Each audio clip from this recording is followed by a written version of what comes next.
कस्तो छ जेलभित्र रविको दैनिकी। जेलभित्र रवि पढेको पढाइ गर्छन्, नेता कार्यकर्ता भेट्न खासै देखाउँदैनन् रुचि, खानामा दाल भात नै खान्छन्। हिजो आइतबार बन्दी प्रत्यक्षीकरणको निवेदन लिएर सर्वोच्च अदालतमा पुगे रवि लामिछाने। पापी छन् यिनीहरू नि, यति पापी छन्, यति दुःख दिएका छन् यिनीहरूले मलाई।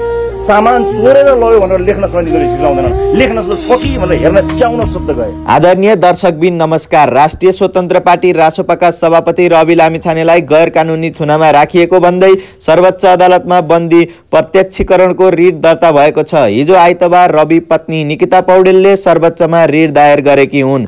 यसको पेशी आज सोमबारका लागि राखिएको छ। बुटोल स्थित सुप्रिम सहकारी ठगी प्रकरणमा यसअघि गत माघ 13 गते उनलाई जिल्ला अदालत रूपन्देहीले 1 करोड धरौटीमा छाडेको थियो, तर जिल्लाको उक्त आदेशलाई उच्च अदालत तुलसीपुरको बुटोल इजलासले उल्ट्याउँदै रविलाई जेल पठाइदिएको हो। उक्त आदेश विरुद्ध रविका तर्फबाट यसअघि सर्वोच्चमा थुनुवा दफा 73 निवेदन दायर भएको थियो। उक्त निवेदनमा सर्वोच्चले कैफियत प्रतिवेदन मगाउने आदेश गरिसकेको छ। आदरणीय दर्शकबिन, सहकारी ठगी प्रकरणमा राष्ट्रिय स्वतन्त्र पार्टी रासोपाका सभापति रवि लामिछाने उच्च अदालतको आदेश अनुसार जिल्ला कारागार रूपन्देहीमा बसेको 14 दिन पुगेको छ।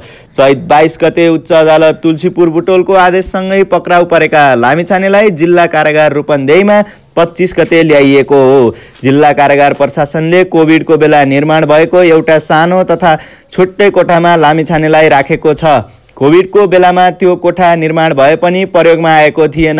अन्य कैदीसँग राख्दा लामिछाने असुरक्षित हुने भएकाले खाली कोठालाई प्रयोग गरिएको कारागार प्रशासनले भनाइ छ। कारागार प्रशासन स्रोतका अनुसार कारागारभित्र लामिछाने अध्ययनमा धेरै समय बिताउने गरेका छन्। ऐतिहासिक पुस्तकहरूमा उनको रुचि रहेको बताइएको छ। नेपाली र अङ्ग्रेजी भाषाका पुस्तक उनको रोजाइमा परेका छन्। लामिछानेले कारागारभित्रै पकाइएको खाना खाने गरेका छन्, त्यसमा पनि सामान्यतः दाल भात तरकारी नै रहने स्रोतको भनाइ छ। कारागार प्रशासनले भित्र रेडियो सुन्न र फोन गर्ने व्यवस्था बन्दीहरूलाई मिलाएको भनेको छ। कहिलेकाहीँ रवि लामिछाने पनि फोनको प्रयोग गर्ने कारागार स्रोतले भनेको छ। कारागार प्रशासनले रवि लामिछानेलाई तपाईको केही माग छ भनेर समेत सोध्ने गरेको छ।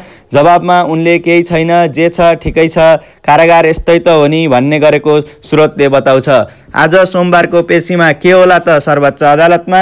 कृपया आफ्नो धारणा कमेन्ट बक्समा राखिदिनु होला र यस्तै सत्य तथ्य घटना सुन्न र हेर्नका लागि हाम्रो च्यानल सन्देश अनलाइनलाई 1 लाइक 1 सेयर र 1 सब्स्क्राइब अवश्य गरिदिनु होला। धन्यवाद। पापी छन् यिनीहरू नि, यति पापी छन्, यति दुःख दिएका छन् यिनीहरूले मलाई।